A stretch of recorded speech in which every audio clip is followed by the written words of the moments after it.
हाँ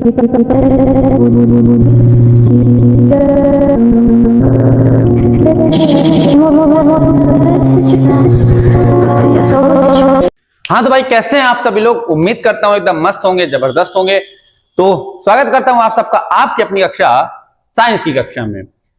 तो टॉपिक आप सभी ने देख लिया होगा, थंबनेल आप सभी ने देख लिया होगा।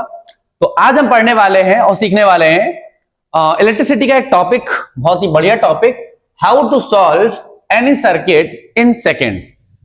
यानी हमारे पास इलेक्ट्रिसिटी में हमारे पास कई सारे सर्किट डायग्राम्स आते हैं और बोर्ड एग्जाम में इससे क्वेश्चन आता ही आता है। ठीक है, तो अब हम यहाँ पे सीखेंगे, या कई सारे बच्चों को क्या होती है, कंफ्यूजन होती है कि हम इलेक्ट्रिक सर्किट्स को कैसे सॉल्व करेंगे, है ना। दो पॉइंट्स के बीच का आर इक्विवेलेंट कैसे निकालेंगे, ठीक है, जो नेट रेजिस्टेंस होता है वो कैसे निकालेंगे, हिंदी में प्रतिरोध बोलते हैं। ठीक है, तो ऐसी कंडीशन में आज हम उसकी क्या सीखने वाले हैं, शॉर्ट ट्रिक। शॉर्ट ट्रिक क्या, बेसिकली यहाँ पर फॉर्मूला और कॉन्सेप्ट का ही सारा काम है।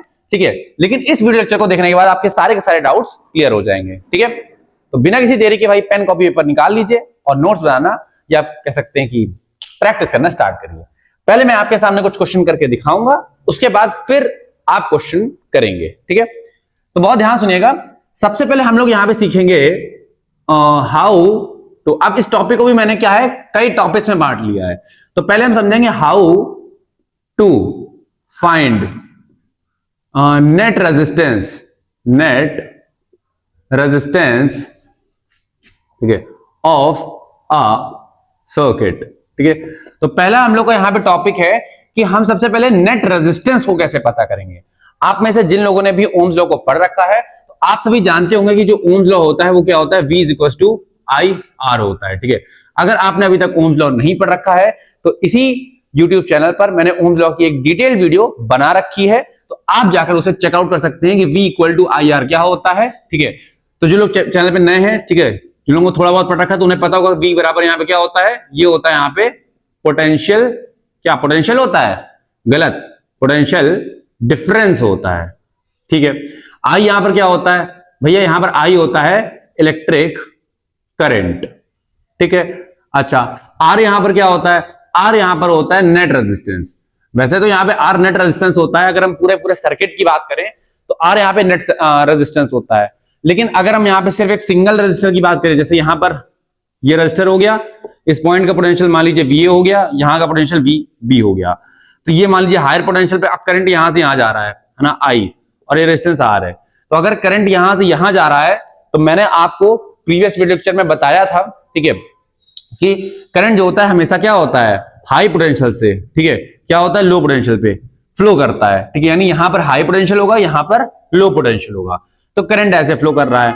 तो यहां पर हम क्या करेंगे, सॉरी गलत हो गया, हाई पोटेंशियल है ना, तो VA - VB बराबर क्या हो जाएगा, I × R हो जाएगा। ठीक है, ये चीज हो गई। ठीक है, और इसी चीज को हम लोग क्या बोल देते हैं, डेल्टा V बोल देते हैं। और इसी डेल्टा V को हमारे बुक में, या मतलब जो स्टैंडर्ड बुक चलती है, जैसे अगर बायोलॉजी की किताब की हम बात करें, इवन एनसीईआरटी में भी इस डेल्टा V को क्या है, V बोला गया है। तो आपको समझना है कि V किसी पॉइंट का पोटेंशियल नहीं है, V मतलब होता है चेंज इन पोटेंशियल, है ना। एक्चुअली में उनको बहुत अच्छे से डेल्टा V लिखना चाहिए था। तो चलिए ठीक है, अगर आपने नहीं पढ़ रखा है तो ये आपको पढ़ लेना है। और मैंने इस फॉर्मूले की चर्चा करी थी कि V = IR। ठीक है, ये आपको पता होना चाहिए। जरा मैं कैमरे में देख लेता हूं, आपको दिख रहा है अच्छे से, ठीक है, हाँ, तो आपको बिल्कुल बेहतरीन तरीके से दिख रहा है, कोई दिक्कत परेशानी समस्या की बात नहीं है। तो अब हम समझते हैं, अपने टॉपिक पे आगे बढ़ते हैं कि how to find net resistance of a circuit. तो अब आपने अगर पुराना वीडियो लेक्चर देखा है तो उसमें मैंने ये भी बताया था कि अगर रेजिस्टेंस सीरीज में लगे हुए, ठीक है, इस तरीके से, ठीक है, इसका रेजिस्टेंस R1, इसका रेजिस्टेंस R2, इसका रेजिस्टेंस R3 है, तो ऐसी कंडीशन में R इक्विवेलेंट जो होता है वो क्या होता है, R1 + R2 + R3 होता है। और अगर यहाँ पे और सो ऑन रेजिस्टर्स लगे हों तो हम यहाँ पे क्या करते आएंगे, उन्हें ऐड करते जाएंगे। चलिए ठीक है, ये हमारा क्या हो गया, ये हमारा सीरीज कॉम्बिनेशन का था फॉर्मूला। ठीक है, फिर अगर हम पैरेलल कॉम्बिनेशन की बात करें, जो लोग भी नए हैं डरने की कोई जरूरत नहीं है कि लग रहा है कि भैया अभी तो मैंने ये नहीं पढ़ा हुआ है, कोई दिक्कत नहीं है। आपको यहाँ पे बस फॉर्मूला आप ध्यान रखो, न्यूमेरिकल कैसे करते हैं वो मैं सिखाऊंगा। ठीक है, जिम्मेदारी मेरी। तो यहां पर अगर मान लीजिए हमारे पास सर्किट क्या है, पैरेलल में लगा हुआ है इस तरीके से, ओके, ठीक है, ये हमारा हो गया रेजिस्टेंस R1, R2, R3। तो ऐसी कंडीशन में जो R इक्विवेलेंट का फॉर्मूला आएगा 1/R इक्विवेलेंट, वो आएगा 1/R1 plus 1/R2 plus 1/R3। और अगर यहाँ पे और भी रेजिस्टेंस लगे होंगे R4 R5 तो हम इनको सो ऑन करके ऐसे जोड़ते चले जाएंगे। चलिए ठीक है, यहां तक भी भैया कहानी क्लियर हो गई है ना। अब न्यूमेरिकल कब कराओगे, तो ठीक है अब हम बढ़ते हैं न्यूमेरिकल में। तो यहाँ पे जरा मैं देख लेता हूँ बॉर्डर लाइन कहां से जा रही है, एक्चुअली में क्या है। ओके, तो हमारे पास पूरा बोर्ड यहाँ पे खाली है, कोई दिक्कत नहीं है। तो अब आप बहुत ध्यान समझेंगे कि how to find net resistance, ठीक है, ऑफ अ सर्किट। तो चलिए यहाँ पे हम लोग मान लेते हैं कि हमारे पास यहाँ पे क्या है, पॉइंट ए है, ये रेजिस्टेंस ऐसे, ये ऐसे, ये ऐसे, बिल्कुल सिंपल से जाएंगे और बिल्कुल टफ तक जाएंगे। 15 न्यूमेरिकल कराऊंगा, 15 के 15 आपको क्लियर हो जाएंगे, ठीक है। पॉइंट बी, तो इसका रेजिस्टेंस मैं दे देता हूं, जैसे यहाँ पे 2 ओम, ठीक, ये हो गया 3 ओम, ये हो गया 4 ओम, ठीक है। अब अगर मैं बोलता हूं पॉइंट ए और बी का नेट इक्विवेलेंट रेजिस्टेंस बता दीजिए, तो भैया ये तो बहुत सिंपल सी चीज है, ये आपने क्यों बताया, ये सीखने के थोड़ी आए थे। तो यहाँ पे आपको सब सीरीज में दिख रहे हैं, है ना। सीरीज में कैसे पहचानते हैं, ठीक है, अगर एक रजिस्टर दूसरे रजिस्टर के स्टार्टिंग पॉइंट से और दूसरे रजिस्टर का जो एंड पॉइंट है वो तीसरे रजिस्टर के स्टार्टिंग पॉइंट से जुड़ा हुआ है, तो ऐसी कंडीशन में हम उन्हें क्या बोलते हैं, सीरीज कॉम्बिनेशन में बोलते हैं, ठीक है। तो यहां पर क्या हो जाएगा, या आप यहां पे आप ये भी कह सकते हो कि जहां पर आई क्या होता है, सेम होता है। अगर सभी रजिस्टर्स से जो करंट है वो सेम पास हो रहा है, ठीक है, तो ऐसी कंडीशन में हम बोलते हैं कि जो हमारे रजिस्टर्स हैं वो सीरीज कॉम्बिनेशन में लगे हुए हैं, ठीक है भैया। यहां तक भी बात क्लियर हो गई, ठीक है। तो यहां पे क्या आएगा कि अगर मान लीजिए यहां पे कोई करंट आएगा, तो करंट के पास कोई रास्ता नहीं है ना। पिछले वीडियो लेक्चर में मैंने बताया भी था कि करंट उतने रास्तों में डिवाइड हो जाता है जितने उसके पास जाने के लिए रास्ते ओपन होते हैं, ठीक है। तो यहां पर आई करंट यहां से जाएगा और जाते जाते जाते मतलब पूरा यहां से गुजरते हुए चला जाएगा, ठीक है। तो यहाँ पे करंट भैया सेम है, यानी हर रजिस्टर से सेम ही करंट जा रहा है, तो इसका मतलब ये सीरीज कॉम्बिनेशन में। तो यहां पर भैया हम आर इक्विवेलेंट का फॉर्म लगा सकते हैं, या जिसको हम लोग नेट इक्विवेलेंट बोलते हैं, नेट इक्विवेलेंट रेजिस्टेंस, है ना। बुक में इस तरीके से आपको लैंग्वेज इस्तेमाल की जाएगी, ठीक है। तो यहां पर क्या हो जाएगा भैया, formula R1 plus R2 plus R3। अब आप इनको सीधे सीधे जोड़ दोगे तो यहां हो जाएगा 2 प्लस 3 प्लस 4, ठीक है। कंडीशन आ जाएगी कितना, 7 नहीं, गलत, यह जोड़ना भी आपको नहीं आता, 9 ओम, ठीक है। तो ये 9 ओम का रेजिस्टेंस आ गया भैया, इसमें तो कोई दिक्कत थी ही नहीं। लल्लू पल्लू क्वेश्चन करा रहे हो, वीडियो बना रहे हो। तो सेकंड क्वेश्चन देखते हैं। सेकंड क्वेश्चन हमारे पास है कुछ इस टाइप का, ये रजिस्टर, फिर ऐसे, फिर ऐसे, ठीक, और ये ऐसे। तो चलिए देखिए, ये पॉइंट हमारा हो गया ए, पॉइंट हो गया हमारा बी, ठीक है। इस रेजिस्टेंस का मैं बोल देता हूं 2 ओम, ये हो जाएगा 3 ओम, ये हो जाएगा 6 ओम, ठीक है। अब आपसे क्वेश्चन में कहता है कि find the net equivalent resistance between point A and point B. Point A और पॉइंट बी के बीच का नेट इक्विवेलेंट रेजिस्टेंस बताइए। तो अब ऐसी कंडीशन में क्या करेंगे, सबसे पहले आपको करना क्या, आपको अपनी उंगलियों का इस्तेमाल करना है। हाँ, उंगलियों का सही इस्तेमाल करना है, ठीक है। बहुत ध्यान सुनिएगा। सबसे पहले हम क्या करेंगे, यहां से करंट भेजेंगे आई, ठीक है। अब मैंने आपको बताया कि जहां पर करंट सेम रहता है वो क्या होता है, वो सीरीज कॉम्बिनेशन में होता है। हाँ भैया, बताया तो है आपने। और जहां करंट सेम नहीं रहता है वो पैरेलल कॉम्बिनेशन में रहता है, ठीक है। तो यहां पर अगर हम पैरेलल कॉम्बिनेशन निकालें तो करंट यहां से आई जाएगा और यहां पर करंट डिवाइड हो जाएगा और करंट यहां डिवाइड हो जाएगा। तो यहां पर करंट देखो डिवाइड हो रहा है ना, I1 करंट यहां जाएगा, I2 करंट यहां जाएगा, है ना। मान लो I1 I2 मैंने बोल दिया, आप चाहो तो कुछ भी बोल सकते हो, I3 I4 बोल दो, कुछ भी आपकी जो इच्छा करती है, ठीक है। चलिए ठीक है, तो इसका मतलब क्या है, अगर करंट यहां डिवाइड हो रहा है, अब देखो करंट यहां से जाएगा टिंग टिक टिक टिंग ऐसे करके, है ना। तो इसका मतलब क्या भैया कि इतने हिस्से में, है ना, अगर आपकी आंखों में मोतियाबिंद नहीं है तो आपको साफ साफ समझ में आ जाएगा कि इतने हिस्से में भैया करंट डिवाइड हो रहा है। अगर इतने हिस्से में भैया करंट डिवाइड हो रहा है, इसका मतलब ये सिस्टम क्या है, ये लगा हुआ है पैरेलल में, ठीक है। अब सुनो, सीरीज और पैरेलल अगर दोनों एक साथ आ जाते हैं, ठीक है, तो ऐसी कंडीशन में आपको पैरेलल को पहले सॉल्व करना है और सीरीज को बाद में सॉल्व करना है, ठीक। ध्यान रखना, पैरेलल पहले सीरीज बाद में। तो भैया ये देखो, इतना हिस्सा में क्या दिख रहा है, पैरेलल में दिख रहा है, तो पहले मैं पैरेलल को सॉल्व कर लेता हूं। तो भैया देखो, अगर मैं इसको अलग से सॉल्व करूं तो इन दोनों को अगर मैं सॉल्व करूं तो 1/R इक्विवेलेंट क्या हो जाएगा, ये हो जाएगा 1/3 1/6। अरे इसको R1 बोल दो, इसको R2 बोल दो। देखो यहां पर पैरेलल का फॉर्मूला क्या होता है, देखो यहां 3 लगे हुए हैं बट यहां क्या है, यहां 2 ही है, 1/R1 प्लस 1/R2। अगर तीसरा भी लगा होता तो 1/R3 भी हो जाता। अब इसको सॉल्व कर लीजिए, सॉल्व करना आपको आई थिंक आता होगा, है ना। यहां कितना हो जाएगा, यहां हो जाएगा 9/18, है ना। तो यहां पे जो R इक्विवेलेंट है वो कितना आ जाएगा, 2 आ जाएगा, ठीक है।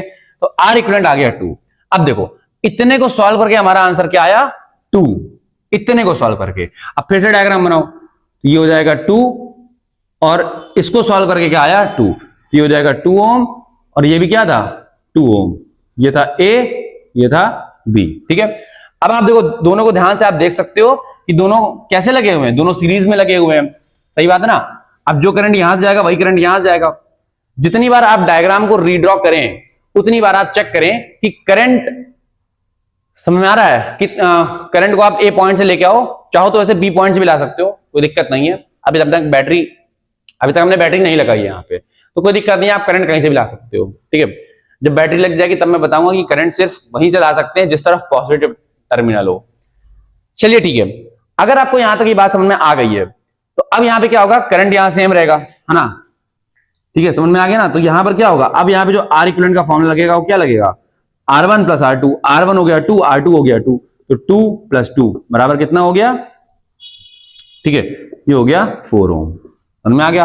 तो 4 ohm is the final answer of this circuit, समझ में आ गया। कठिन तो नहीं है, बहुत सिंपल है, बहुत सिंपल है भैया, ठीक है। तो क्या आपको यहां पे समझ में आ गई कहानी, ठीक है।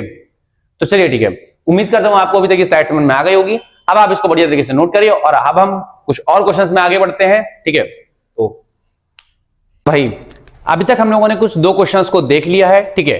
अब हम और आगे बढ़ते हैं और देख लेते हैं फटाफट कुछ और क्वेश्चंस को, ठीक है। तो ध्यान से देखिएगा, यहां पे आपके पास 4 क्वेश्चंस हैं, है ना, तो आराम से भाई इनको डिस्कस करते हैं।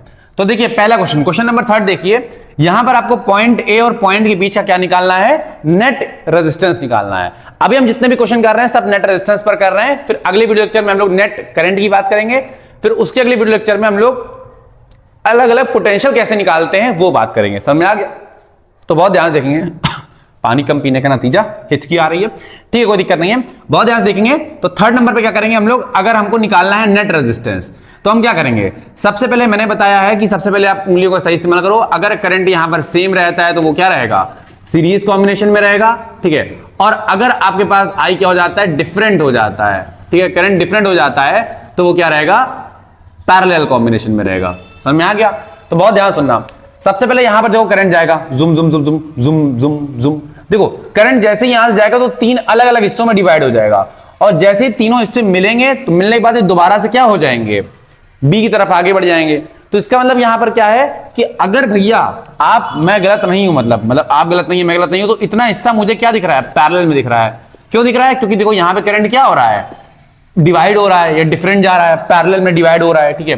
तो इसका मतलब ये क्या है, पैरेलल में, और ये भैया ये सीरीज में। तो भैया आपने बताया था कि सबसे पहले जो पैरेलल में होता है उसको सॉल्व करते हैं। तो अगर मैं यहां पे इसको सॉल्व करूं तो मैं यहां पर फॉर्मूला लगा सकता हूं, कौन सा, 1/R इक्विवेलेंट बराबर 1/R1 plus 1/R2 plus 1/R3। तो ऐसी कंडीशन में यहां पे R1 इसको मान लेता हूं, R2 इसको मान लेता हूं, R3 इसको मान लेता हूं।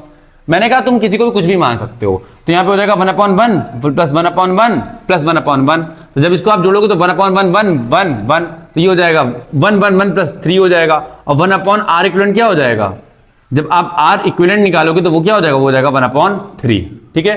तो मुझे लगता है जो लोग अच्छे से समझ रहे हैं, जिनकी मैथ थोड़ी बहुत अच्छी है, ठीक है, उनको कैलकुलेशन समझ में आ गई होगी कि यहाँ पे R इक्विवेलेंट 1/3 कैसे आया। तो इसको सॉल्व करके आंसर आया 1/3 ओम, ठीक है। अब ठीक है, अब मैंने कहा सर्किट को दोबारा बनाओ, जितनी बार भी सर्किट को सॉल्व करिए आप, उतनी बार सर्किट को आप एक बार दोबारा से बना लीजिए। तो यहां पर हम सर्किट को अगर दोबारा बनाएंगे तो यहां पर ये दोबारा बनेगा, देखो इस पूरे 3 को हटके हमने ये बनाया और ये तो हमारा लगा ही हुआ था, तो ये लग गया, ठीक है। तो यहां फिर से ए, यहां फिर से बी, तो यहां पर हो जाएगा देखो 1/3 ओम, और यहां पर क्या हो जाएगा, ये हो जाएगा 4 ओम, ठीक है। अब आप यहां पे R1 इसको मान लो, R2 इसको मान लो। अब ये सीरीज कॉम्बिनेशन में, तो जैसे ही आप इनको ऐड करोगे तो यहां पे क्या हो जाएगा, जो R इक्विवेलेंट होगा 1/3 प्लस 1 प्लस 4 हो जाएगा। जैसे ही आप इसको सॉल्व करोगे तो यहां हो जाएगा 13/3 ओम, समझ में आ गया। तो 13/3 ohm is the net equivalent resistance between point A and point B in this question. मुझे लगता है इसमें कोई भी प्रॉब्लम आपको नहीं होगी, है ना। किस तरीके से क्वेश्चन यहां पे हम सॉल्व कर रहे हैं आपको समझ में आ रहा होगा। चलिए ठीक है ना, उम्मीद करता हूं साउंड क्वालिटी में और वीडियो क्वालिटी में कोई खराबी नहीं होगी। आप सभी के स्कूल के एग्जाम पास है, ठीक है, और इलेक्ट्रिसिटी का टॉपिक, मतलब इस टॉपिक से क्वेश्चन आ ही रहा होता है। तो यहाँ पे नेट इक्विवेलेंट रेजिस्टेंस निकालना अगर आप सीख लेते हैं तो आपके लिए बहुत अच्छा होगा, ठीक है। तो बहुत ध्यान सुनना। अब हम क्वेश्चन नंबर 5 पे पढ़ते हैं। क्वेश्चन नंबर 5 का कहां, 4 पे पढ़ते हैं, ठीक है। तो बहुत ध्यान सुनना, यहां पर भी हम सेम करेंगे। सबसे पहले आप पॉइंट ए पर क्या करो, अपनी उंगलियां ले लो, ठीक है। अब करंट आगे जा रहा है, झुम झुम झुम झुम झुम झुम झुम झुम झुम झुम झुम झुम झुम झुम झुम झुम, मतलब देख लो इसका मतलब क्या भैया, इसका मतलब भैया ये है कि अगर मैं गलत नहीं हूं या आप गलत नहीं है तो इसका मतलब करंट यहां पे एक बार डिवाइड हुआ है और फिर उसके बाद करंट यहां पे मिला भी था भैया, हमने देखा था यहां पे मिल भी गई थी उंगलियां, उसके बाद से करंट यहां पर क्या हो गया, फिर डिवाइड हो गया था। इसका मतलब क्या है कि भैया यहां पर ये जो सिस्टम है ये अलग पैरेलल में है और ये जो सिस्टम है ये अलग पैरेलल में है। तो भैया दोनों जो पैरेलल में है उनको अलग अलग सॉल्व करता हूं, ठीक है। हाँ तो यही करना है भाई। तो देखो अगर आप इसका आर इक्विवेलेंट निकालोगे तो कैसे निकलेगा, 1/r इक्विवेलेंट कैसे निकलेगा, इसको मान लो R1, इसको मान लो R2, तो हो जाएगा 1/R1 मतलब 2, 1/R2 मतलब 1/4। अब आप जैसे इसको सॉल्व करोगे तो सॉल्व करने पे आपका आंसर कितना आएगा, मैं देखो डायरेक्टली मैं लिख रहा हूं, है ना, बाकी आपकी मैथ अच्छी है, आप तो मैथ बहुत बढ़िया टीचर से पढ़ते हैं। तो यहां कितना हो जाएगा 8/6 और 8/6 को मैं लिख सकता हूं 4/3 ओम। तो इसका आंसर क्या आ गया, 4/3 ओम, ठीक है। अब आप इसको सॉल्व करिए, तो जैसे ही आप इसको सॉल्व करेंगे तो 1/R इक्विवेलेंट इसके लिए अलग अलग आइए, तो क्या हो जाएगा यहाँ पे 1/R1 इसको मान लेता हूं, R2 इसको मान लेता हूं, ठीक है, कोई दिक्कत नहीं है। तो यहां पर क्या हो जाएगा 1/6 प्लस 1/3। तो जैसे ही आप इसको सॉल्व करेंगे तो R इक्विवेलेंट में डायरेक्टली लिख रहा हूं, कितना हो जाएगा, ये हो जाएगा, आप इसको सॉल्व करेंगे तो आंसर 3 आएगा, 3 ओम, ठीक है। तो देखिए R इक्विवेलेंट 4/3 आया इसका और 3 आया इसका। अब भैया आपने क्या बताया था, जैसे ही क्वेश्चन सॉल्व कर लो तो दोबारा से क्या करो, एक नया डायग्राम बना लो, ठीक है। तो ऐसे से ऐसे और ऐसे ऐसे ऐसे, ठीक है, ये डायग्राम बनेगा इसका और ये डायग्राम बनेगा इसका। तो ये वाला पॉइंट हो जाएगा ए, ये वाला पॉइंट हो जाएगा बी, और ये वाला हमारे पास कितना है नेट रेजिस्टेंस का 4/3 ओम, ठीक है, और इसका नेट रेजिस्टेंस कितना है 3 ओम, ठीक है।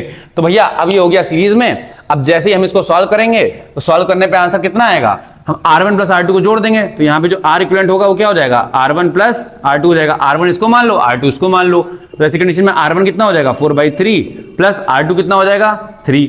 अब जैसे ही आप इसको सॉल्व कर लोगे भैया तो 3 3 9, मुझे लगता है, आई होप आप सभी को एलसीएम लेना आता होगा, नहीं आता तो सिखा देता हूं, ठीक है। इसका मल्टीप्लाई यहाँ, इसका मल्टीप्लाई यहाँ और दोनों का मल्टीप्लाई आपसी में, ठीक है, और जोड़ भी दो साथ में। तो ये हो जाएगा कितना, 1 का मल्टीप्लाई 4 में करो तो 4, 3 का मल्टीप्लाई 3 में करो 9/3 3 जा 3 1 जा 3, ठीक है। तो जैसे ही आप इसको सॉल्व करोगे तो यहाँ कितना हो जाएगा, यहाँ पे आपका हो जाएगा 13/3 ओम। मुझे लगता है शायद पहले भी आ चुका है, हाँ ये वाला हम लोग का आंसर 13/3 पहले भी आ चुका है, ठीक है।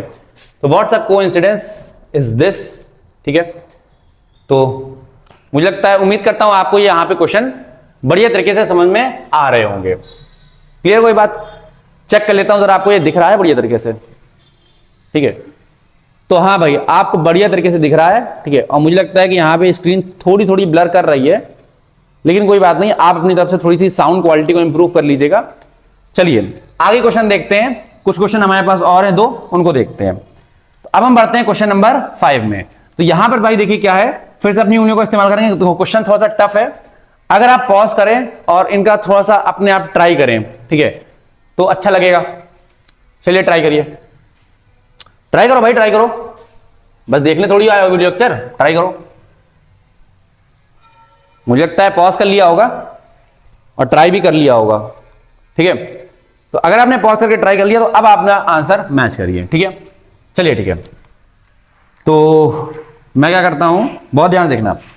पॉइंट ए, यहां से करंट जाएगा, जुम जुम जुम जुम जुम जुम डिवाइड हो रहा है। अगर भैया करंट यहां पे डिवाइड हो रहा है, इसका मतलब क्या है, यहां पे पैरेलल आने वाला है, ठीक है। करंट डिवाइड हुआ, जुम जुम जुम जुम ऐसे करके करंट गया। अब भैया जैसे करंट यहां पे आगे गया तो देखो यहां पर भी डिवाइड होगा। तो इसका मतलब क्या है भैया, इसका मतलब ये है कि ये जो सिस्टम दिख रहा है हमको, अब देखो समझते हैं ना, ये सिस्टम थोड़ा सा कॉम्प्लेक्स है। यहां गए जुम जुम जुम जुम जुम जुम जुम जुम, करंट डिवाइड हो गया, जुम जुम जुम जुम, करंट ऐसे जाएगा भैया। लेकिन करंट यहां गया, अब यहां पे जब आया तो इसके बाद भी तो 2 रास्ते मिले थे। तो यहां पे जुम जुम जुम जुम, एक करंट यहां जाएगा और जुम जुम जुम जुम फिर से यहां पे डिवाइड हो जाएगा, ऐसे जुम जुम जुम जुम, देखो ऐसे जुम जुम जुम जुम जुम जुम जुम जुम जुम जुम जुम, ऐसे मिलेगा, मिलने के बाद मिलने के बाद मिलने के बाद ऐसे करके ऐसे चला जाएगा। इसका मतलब क्या है भैया पहली बार करंट डिवाइड हुआ था कहां पर यहां पर, अब फिर करंट डिवाइड हुआ था यहां पर, मतलब करंट यहां पर भी तो डिवाइड हुआ था इस तरीके से, ऐसे, है ना। इसका मतलब है क्या? इसका मतलब भैया ये बात तो पक्की है कि मुझे आंखों का धोखा लग रहा है और कहीं ना कहीं क्वेश्चन हमें बेवकूफ बनाना चाह रहा है, लेकिन ये जो तीनों सिस्टम है ना यहाँ पे, ये लगे भैया पैरेलल में ही हुए हैं, ठीक है। तो हम क्या इनको पैरेलल में सॉल्व कर लें? मैंने कहा हाँ भाई बिल्कुल सॉल्व कर लो, है ना। करंट अगर डिवाइड हो रहा है तो इसका मतलब क्या है, वो पैरेलल में ही लगे हुए हैं, ठीक है, परेशान नहीं होना है, ठीक है। तो अब भाई बहुत ध्यान सुनिएगा, तो अब सुनिएगा, लेकिन भैया पैरेलल में तो ये लगे हुए हैं, मुझे लगता है कि यहाँ पे तीनों लाइन से क्या है, सीरीज में लगे हुए हैं। आपने भैया कहा था पहले पैरेलल में सॉल्व कर लेना, ठीक है, तो सीरीज में सॉल्व क्यों करवा रहे हैं आप? तो कोई दिक्कत नहीं है, अगर आपको दिख रहा है कि सीरीज में सॉल्व आप कर सकते हो सिंपल तरीके से, है ना, बिल्कुल सिंपल तरीके से सीरीज में सॉल्व हो रहा है तो सॉल्व कर लो, कोई दिक्कत नहीं है, ठीक है। तो अगर मैं इन तीनों का ऐसे कंबाइन कर दूं तो मैं क्या इसको इरेज करके, आप बहुत ध्यान सुनना, क्या मैं इसको इरेज करके 2 + 2 सीरीज में थे, क्या यहां पर एक रेजिस्टेंस लगा सकता हूं? कितने का? 6 ओम का। हाँ भैया आप लगा सकते हैं। अब क्या मैं इन तीनों को पैरेलल में सॉल्व कर लूं? अब तो देखो मुझे एक एक वैल्यू मिल गई ना, तो अब सिंपल है आपका काम करना। तो यहां पर मैं क्या करता हूं, 1/R इक्विवेलेंट का सीधे फॉर्मूला लगाता हूं, यहां पे हो जाएगा 1/R1 + 1/R2 + 1/R3। तो यहां पर 1/R इक्विवेलेंट कैसे निकालेंगे आप? देखिए 1/3 + 1/3 1/3 + 1/6 + 1/3, है ना। अब आप इसको एलसीएम लेकर सॉल्व कर लीजिए, तो 1/R इक्विवेलेंट क्या आ जाएगा? एलसीएम इसका आ जाएगा कितना? 6, ठीक है। तो यहां कितना आ जाएगा? 2 + 1 + 2, ठीक है। अब आप यहां पे R इक्विवेलेंट निकालेंगे तो यहां पे आंसर कितना हो जाएगा? 6/5, 6/5 ओम, ठीक है। आप करके देख सकते हैं, आंसर यही आएगा। चेक कर लेता हूं, मुझे तो बड़ा डाउट हो रहा है कि आंसर ये आएगा कि नहीं आएगा। आंसर आना तो 1 चाहिए, आंसर आना तो 1 चाहिए। चलिए ठीक है, देखता हूं। 3 को 6 से डिवाइड देंगे, कितना होगा? 2 का मल्टीप्लाई ऊपर किया, इसका एलसीएम 6 ही आएगा। हाँ एलसीएम तो 6 ही आ रहा है, ठीक है, ओके, ठीक है। यार कहीं पे प्रॉब्लम तो है, क्योंकि इसका जो आंसर है वो क्या आना चाहिए? नहीं नहीं नहीं नहीं, नहीं। एक मिनट, जस्ट मिनट। 3/2 काटे 1.2 1.5, हाँ ठीक है सही है। 3 और 3 कितना हो जाएगा? 3/2 1.5, ठीक है। तो बिल्कुल सही है ना, मुझे तो कोई कमी दिख नहीं रही है जो, क्योंकि आंसर आना चाहिए मेरे अकॉर्डिंग। क्या देखो, आप लोग जरा सॉल्व करना, और अगर आप यहां तक पहुंचे हो तो आप जरा गलती बताना, ठीक है। इसका आंसर 1.5 ओम आना चाहिए, ठीक है। मतलब ऐसा मैंने दिमाग में सॉर्ट किया है ना। बेसिकली क्या है कि इसकी शॉर्ट ट्रिक होती है। शॉर्ट ट्रिक क्या होती है कि अगर ये दो रेजिस्टेंस सेम है तो आंसर आता है इनका आधा, पैरेलल में अगर लगे हुए हैं और आंसर आएगा आधा, तो ये हो जाएगा 6 और 6 का आधा 3, और 3 और 3 दोबारा पैरेलल में हो जाएंगे तो आंसर आएगा 3 का आधा। तो 3 का आधा कितना हो जाता है? 1.5। 3 का आधा तो 3/2 यानी 1.5 हो जाता है ना। तो आंसर 1.5 आना चाहिए। अब आंसर यहां पे 6/5 आ रहा है, और डिवाइड करके देखो तो 1.2 आ रहा है ये आंसर, मेरा 1.5 आ रहा है। तो ऐसा तो नहीं हो सकता, ठीक है। चेक कर लो 1/3। ओ सॉरी, ब्लंडर कर रखा है भैया आपने, आप बिना, यहां पर 6 होगा, तभी मैं सोचूंगी क्या दिक्कत हो रही है। तो यहां पर 1 होगा, 1 होगा, 1 होगा, तो यहां पर हो जाएगा 4, और यहां 4 हो जाएगा। तो अब आप इसको सॉल्व कर सकते हो, कटेगा 2 से, तो यहां हो जाएगा 3/2, और 3/2 का आंसर हो जाएगा 1.5 ओम, ठीक है। तो ये शॉर्ट ट्रिक है भैया। अभी आपने वहां पे क्या किया था, ठीक है, ऐसे कैसे हैं, चुटकियों में आंसर बता रहे थे हैं और हमको फॉर्मूला लगवाना सिखा रहे हो। तो भाई वो एक ट्रिक है, वो ट्रिक मैं आपको आगे की वीडियो लेक्चर्स में सिखा दूंगा कि किस तरीके से चुटकियों में हम लोग क्या कर सकते हैं, इनको सॉल्व कर सकते हैं, ठीक है, मतलब कॉम्बिनेशंस को सॉल्व कर सकते हैं। चलिए ठीक है, ये बात आपको समझ में आ गई, ठीक है। तो आंसर आ गया 1.5, है ना। अब इसका जो आंसर है वो आपको कमेंट करना है, ठीक है, कमेंट सेक्शन में बताना है, ठीक है। और जिसका भी आंसर आप में से यहाँ पे सही होगा, जिसका आंसर, ठीक है, उसका अगले वीडियो लेक्चर में नाम लिया जाएगा, ठीक है। इलेक्ट्रिसिटी का जो अगला वीडियो लेक्चर होगा उसमें हम लोग सीखेंगे कि हाउ टू सॉल्व या how to find net electric current in a circuit, ठीक है। एक सर्किट में हम लोग नेट इलेक्ट्रिक करंट कैसे निकाल सकते हैं, ठीक है। तो उम्मीद करता हूं आपको यहां पे आज का लेक्चर समझ में आ गया होगा, ठीक है। तो अब आप इस लेक्चर को बढ़िया तरीके से रिवाइज करिए, ठीक है। और हम मिलते हैं आपसे इसके अगले वीडियो लेक्चर में, तब तक के लिए स्टे हेल्दी एंड कीप